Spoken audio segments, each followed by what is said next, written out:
17 বছরে একটা গ্যাসের কূপ খনন করা হয় নাই, যার জন্য গ্যাস শর্টেজ, সাপ্লাই নাই, দেওয়া যাচ্ছে না, নতুন লাইন করা যাচ্ছে না।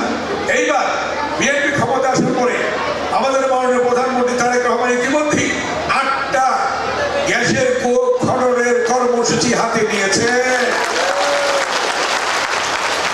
এবং এগুলি সমাপ্ত হলে আমরা ইনশাল্লাহ সেখানে গ্যাস দিতে পারবো। আল্লাহর রহমতে আমরা দিতে পারবো। কোনো মাদক থাকবে না। মাদক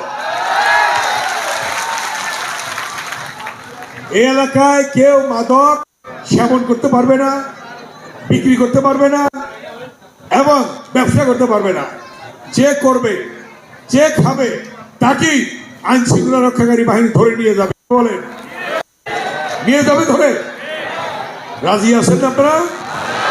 বিএনপি অঙ্গ সহযোগী সংগঠনের কোন নেতা কর্মী যদি জড়িত থাকে তাদেরকে আগে ধরবে। কথাটা বুঝতে পারছেন? কোন মাদক কেউ খেতে পারবে না, সেবন করতে পারবে না, বিক্রি করতে পারবে না। একটা অনুরোধ, এই এলাকায় কোনো চাঁদাবাজ থাকবে না, কোনো চাঁদাবাজ থাকতে পারবে না। এই এলাকায় কেউ চাঁদাবাজি করতে পারবে না, কেউ কারো ভূমি দখল করতে পারবে না। পরিষ্কার বক্তব্য। বিএনপির নাম নিয়ে যদি কেউ চাঁদাবাজি, যদি কেউ ভূমি দখলের চেষ্টা করে, তাহলে তার বিরুদ্ধে আমরা আইন অনুযায়ী ব্যবস্থা নেব। কোন অন্যায়কারী, জুলুমকারী, নির্যাতনকারী, অত্যাচারকারী, ভূমি দখলকারী, চাঁদাবাজ বিএনপিতে থাকতে পারবে না। কোন অঙ্গ সহযোগী সংগঠন থাকতে পারবে না। নিরাপত্তা বিঘ্নিতকারী কেউ থাকতে পারবে না। এই ঢাকা 2 আসনকে একটি শান্তির নীড় হিসাবে আমরা গড়ে তুলব ইনশাআল্লাহ, ইনশাআল্লাহ।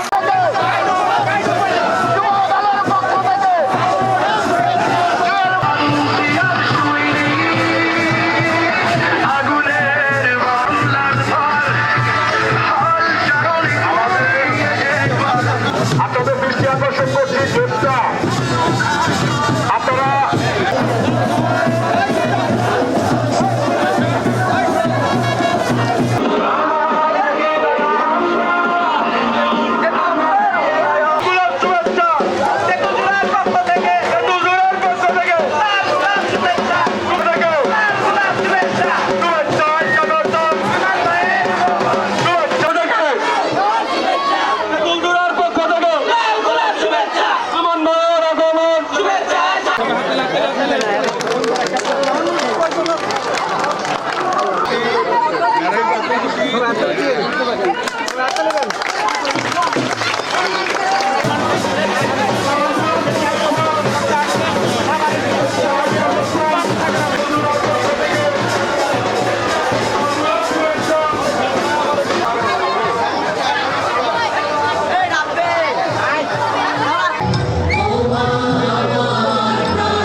নারী বৃদ্ধের দল আলোড়ন ছড়িয়ে পড়ে ঢাকা 2 আসন তথা তাদের নেতা হিসেবে তাকে সাদরে গ্রহণ করেন।